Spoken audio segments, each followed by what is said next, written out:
ಬೈಜೋ tribe. ಈ ಜನರು ನೀರಲ್ಲೇ ಹುಟ್ಟಿ ನೀರಲ್ಲೇ ಬದುಕಿ ಅಲ್ಲೇ ಸಾಯುತ್ತಾರೆ. ಭೂಮಿ ಮೇಲೆ ಕಾಲಿಡೋದಕ್ಕೆ ಹೆದರುವ ಇವರು ಯಾರು ಗೊತ್ತಾ?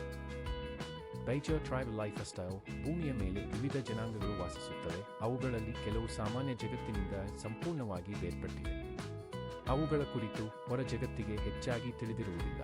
ಹಾಗಾಗಿ ಅಂತಹ ಒಂದು ಅನನ್ಯ ಜನಾಂಗದ ಕುರಿತು ಮಾಹಿತಿ ಇಲ್ಲಿದೆ. ಅಂತಹ ಒಂದು ಅನನ್ಯ ಜನಾಂಗವೇ ಬಜಾವು ಬುಡಕಟ್ಟು ಜನಾಂಗ.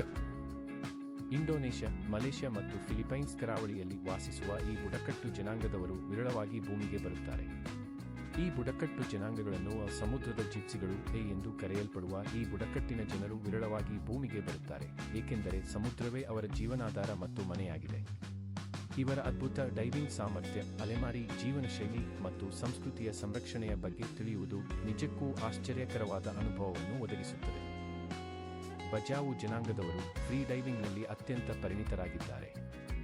ಯಾವುದೇ ಆಧುನಿಕ ಉಪಕರಣಗಳಿಲ್ಲದೆ ಇವರು 20-30 ಮೀಟರ್ ಆಳಕ್ಕೆ ಧುಮುಕುತ್ತಾರೆ ಮತ್ತು 5 ರಿಂದ 13 ನಿಮಿಷಗಳವರೆಗೆ ಉಸಿರನ್ನು ಹಿಡಿದಿಟ್ಟುಕೊಳ್ಳಬಹುದು. ವೈದ್ಯಕೀಯ ಸಂಶೋಧನೆಯ ಪ್ರಕಾರ ಇವರ ಗುಲ್ಮ ಸ್ಪ್ಲೀನ್ ಸಾಮಾನ್ಯ ಜನರಿಗಿಂತ ಸುಮಾರು 50% ದೊಡ್ಡದಾಗಿದ್ದು, ಇದು ದೀರ್ಘಕಾಲ ಉಸಿರನ್ನು ಹಿಡಿದಿಟ್ಟುಕೊಳ್ಳಲು ಸಹಾಯ ಮಾಡುತ್ತದೆ. ಇನ್ನು ಅವರ ಈ ರೂಪಾಂತರಕ್ಕೆ ತುದಿ ಹತ್ತುವ ಜೀನ್ನಲ್ಲಿನ ವ್ಯತ್ಯಾಸವೇ ಕಾರಣವೆಂದು ಸಂಶೋಧಕರು ಕಂಡುಕೊಂಡಿದ್ದಾರೆ. ಹಾಗಾಗಿ ಈ ಜನರು ಮರದ ಕನ್ನಡಕ ಮತ್ತು ಸಾಂಪ್ರದಾಯಿಕ ಈಟಿಗಳನ್ನು ಬಳಸಿಕೊಂಡು ಮೀನು, ಆಕ್ಟೋಪಸ್ ಮತ್ತು ಸಮುದ್ರ ಸೌತೆಕಾಯಿಗಳನ್ನು ಬೇಟೆಯಾಡುತ್ತಾರೆ. ಅದಕ್ಕಾಗಿ ಬಜಾವು ಮಕ್ಕಳು ಚಿಕ್ಕ ವಯಸ್ಸಿನಿಂದಲೇ ಈಜಲು ಮತ್ತು ಡೈವಿಂಗ್ ಮಾಡಲು ಕಲಿಯುತ್ತಾರೆ, ಯಾಕಂದರೆ ಇದು ಅವರ ಜೀವನದ ಅವಿಭಾಜ್ಯ ಅಂಗವಾಗಿದೆ. ಹಾಗಾಗಿ ಬಜಾವು ಜನಾಂಗದವರಿಗೆ ಸಮುದ್ರವೇ ಮನೆಯಾಗಿದೆ. ಆದ್ದರಿಂದ ಇವರು ಲೆಪಾ ಎಂಬ ಸಾಂಪ್ರದಾಯಿಕ ಮರದ ದೋಣಿಗಳಲ್ಲಿ ವಾಸಿಸುತ್ತಾರೆ. ಇವುಗಳಲ್ಲಿ ಅವರು ತಮ್ಮ ದೈನಂದಿನ ಜೀವನವನ್ನು ನಡೆಸುತ್ತಾರೆ. ಇನ್ನು ಋತುಗಳನ್ನು ಅವಲಂಬಿಸಿ ಇವರು ದ್ವೀಪಗಳ ನಡುವೆ ಸಂಚರಿಸುತ್ತಾರೆ. ಆದ್ದರಿಂದ ಇವರು ಸಮುದ್ರದಿಂದಲೇ ಆಹಾರ, ಜೀವನೋಪಾಯ ಮತ್ತು ಎಲ್ಲವನ್ನೂ. ಇನ್ನು ಇವರ ಜೀವನವು ಸಾಂಪ್ರದಾಯಿಕ ಮೀನುಗಾರಿಕೆಯ ಸುತ್ತ ಕೇಂದ್ರೀಕೃತವಾಗಿದ್ದು, ಇದು ಅವರ ಸಂಸ್ಕೃತಿಯನ್ನು ಪ್ರತಿಬಿಂಬಿಸುತ್ತದೆ. ಸಾಮೂಹಿಕ ಮೀನುಗಾರಿಕೆಯ ಸಂದರ್ಭದಲ್ಲಿ ಇವರು ಒಟ್ಟಿಗೆ ಒಗ್ಗೂಡಿ ತಮ್ಮ ಸಂಪ್ರದಾಯವನ್ನು ಜೀವಂತವಾಗಿಡುತ್ತಾರೆ.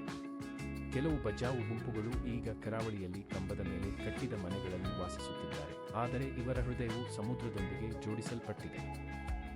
ಆದರೆ ಮತ್ತೊಂದೆಡೆ ಪ್ರವಾಸೋದ್ಯಮದ ಹೆಚ್ಚಳವು ಅವರ ಸಾಂಪ್ರದಾಯಿಕ ಮೀನುಗಾರಿಕೆಯನ್ನು ಅಡ್ಡಿಪಡಿಸುತ್ತಿದೆ.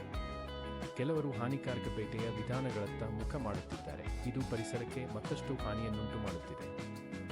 ಹಾಗಾಗಿ ಬಜಾವು ಬುಡಕಟ್ಟು ಜನಾಂಗದವರು ತಮ್ಮ ಸಂಸ್ಕೃತಿಯನ್ನು ಉಳಿಸಿಕೊಳ್ಳಲು ಹಲವು ವಿಧಗಳಲ್ಲಿ ಹೋರಾಡುತ್ತಿದ್ದಾರೆ.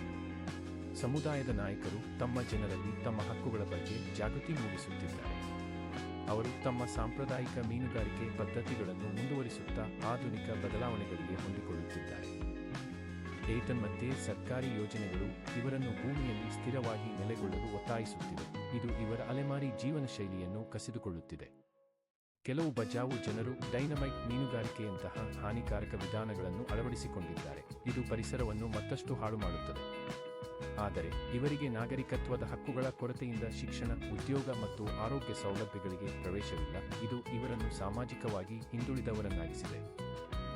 ಬಜಾವು ಬುಡಕಟ್ಟು ಜನಾಂಗದವರ ಸಂಸ್ಕೃತಿಯನ್ನು ನೋಡುವುದು ಅಪರೂಪದ ಅನುಭವ. ವೈಡೂರ್ಯದ ನೀರಿನ ಮೇಲೆ ಮರದ ದೋಣಿಗಳು, ಹವಳ ದ್ವೀಪಗಳ ನಡುವೆ ಮಕ್ಕಳು ಆಟವಾಡುವುದು ಮತ್ತು ಸಮುದ್ರದ ಸೌಂದರ್ಯವು ಉಸಿರು ಕಟ್ಟುವಂತಿದೆ. ಸಾಮುದಾಯಿಕ ಮೀನುಗಾರಿಕೆ ಮತ್ತು ಸಾಂಪ್ರದಾಯಿಕ ನೃತ್ಯಗಳು ಅವರ ಜೀವನ ವಿಧಾನಕ್ಕೆ ಸಾಕ್ಷಿಯಾಗಿದೆ. ಇವು ಅವರ ಅಳಿವಿನಂಚಿನಲ್ಲಿರುವ ಸಂಸ್ಕೃತಿಯ ಜ್ಞಾಪನೆಗಳಾಗಿವೆ. ಇನ್ನು ಬಜಾವು ಜನಾಂಗದ ಸಂಸ್ಕೃತಿಯು ಸಮುದ್ರಕ್ಕೆ ಆಳವಾದ ಸಂಬಂಧವನ್ನು ಹೊಂದಿದೆ.